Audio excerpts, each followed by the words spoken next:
अस्सलाम वालेकुम नाज़रीन। आज की वीडियो में हम मौला कायनात अली अलैहिस्सलाम के मुख्तलिफ़ फ़ैसले आपकी खिदमत में पेश करने जा रहे हैं।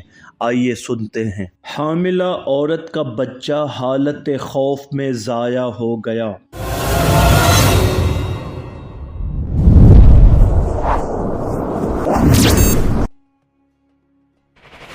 जब हज़रत अली अलैहिस्सलाम का लश्कर जंगे जमल से वापस हुआ तो वो शहर बसरा में दाखिल हो गया। लश्कर के शोर व गौगा और खौफ व हिरास से एक औरत का बच्चा ज़ाया हो गया।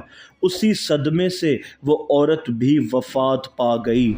जनाब मौला कायनात अली अलैहिस्सलाम ने पूछा, इन दोनों में से पहले कौन फौत हुआ? लोगों ने बतलाया कि पहले बच्चा फौत हुआ और फिर माँ। जनाब अमीर अलैहिस्सलाम ने फरमाया, बच्चे और उसकी माँ की देयत बैतुल माल से लेकर वरसा के हवाले की जाए। अगर चौपाए किसी की फसल को तबाह कर दे।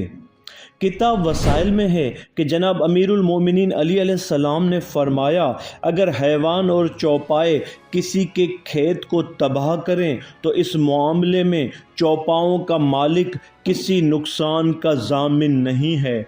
और फरमाया, दिन के वक्त खेत के मालिक के लिए लाजिम है कि वो अपनी खेती की हिफाजत और निगरानी खुद करे, लेकिन अगर रात के वक्त चौपाए किसी की खेती का नुकसान करें तो फिर उन चौपाओं का मालिक नुकसान का ज़ामिन है।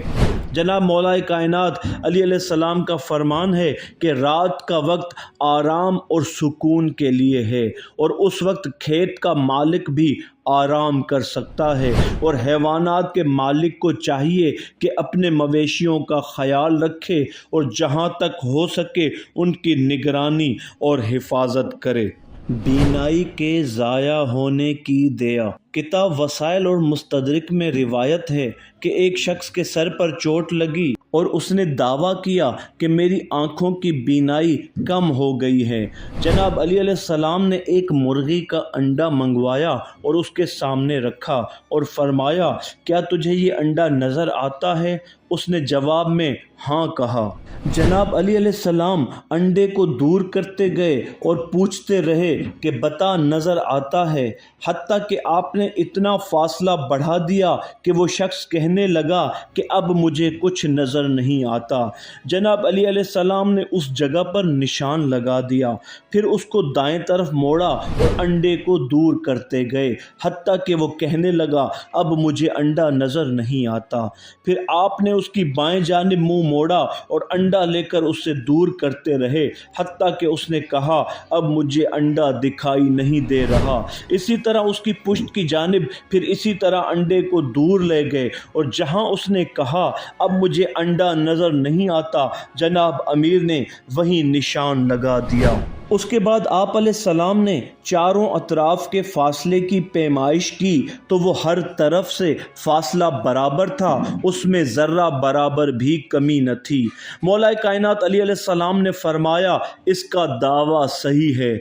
इसके बाद आपने मुद्दई शख्स के हम उम्र एक शख्स को बुलाया और ज़ख्मी शख्स के पहलू में बिठा दिया और उसके सामने अंडा लाकर फिर दूर करना शुरू किया, हत्ता कि वो शख्स कहने लगा अब मुझे अंडा नज़र नहीं आता। आपने इसी तरह चारों तरफ यही अमल दोहराया। फिर आपने ज़ख्मी और तंदुरुस्त शख्स के फासले की पैमाइश की। जिस निस्बत से ज़ख्मी शख्स की नज़र का फासला सही नज़र शख्स से कम था, उतनी निस्बत से आपने ज़ख्मी की दया मुकर्रर फरमाई, यानी चौथाई कम था तो कुल दया की चौथाई, और अगर तिहाई फासला कम था तो चौथाई दया मारने वाले के ज़िम्मे लगाई गई। दो कश्तियों की टक्कर। दो कश्तियां आपस में टकरा गईं। हज़रत अली अलैहिस्सलाम ने फरमाया, वो कश्ती जो दूसरी कश्ती से टकराई है नुकसान की ज़िम्मेदारी उसके मालिक पर होगी, और जिस कश्ती को टक्कर लगी है उस पर कोई जुर्माना नहीं। اسی قسم کا فیصلہ عجائب احکام میں درج ہے کہ جناب علی علیہ السلام نے فرمایا جب دو گھوڑے آپس میں ٹکرا جائیں اور ایک ان میں سے مر جائے تو مر جانے والے گھوڑے کا ہرجانہ ٹکر مارنے والے گھوڑے کا مالک ادا کرے گا جس کی وجہ سے دوسرا گھوڑا مرا۔ 17 اونٹوں کی تقسیم۔ ابن مکری سے نقل ہے کہ 3 افراد 17 اونٹوں کی تقسیم کے بارے میں بحث کرتے ہوئے جناب علی علیہ السلام کے پاس آئے اور عرض کیا یا امیر المومنین، ہم 3 آدمی 17 اونٹوں کے مالک ہیں، ہم میں سے ایک ان اونٹوں کی تعداد میں آدھے حصے کا مالک ہے، دوسرا 1/3 اور تیسرا 9 کا مالک ہے۔ اس معاملے میں وہ سخت پریشان تھے اور نہ وہ کسی اونٹ کے نہر کرنے پر رضامند تھے اور نہ ہی وہ قیمت میں درہم و دینار لینا چاہتے تھے۔ مجبور تھے کہ کیسے تقسیم ہو کہ جس سے ہر ایک کو اپنا حصہ مکمل مل سکے۔ یہ فیصلہ جناب علی علیہ السلام کے پاس آیا۔ آپ نے فرمایا اگر اجازت دیں تو میں اپنا ایک اونٹ ان میں شامل کر دوں۔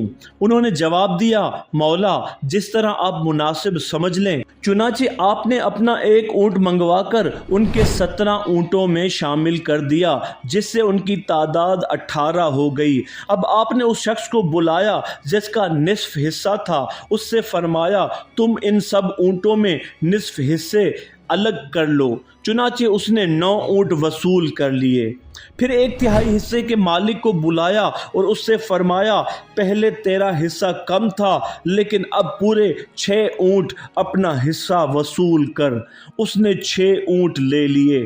جس کا 9واں حصہ تھا اس کو بلایا اور فرمایا پہلے تیرا حصہ 2 سے کم تھا لیکن اب پورے 2 اونٹ بطور حصہ حاصل کر۔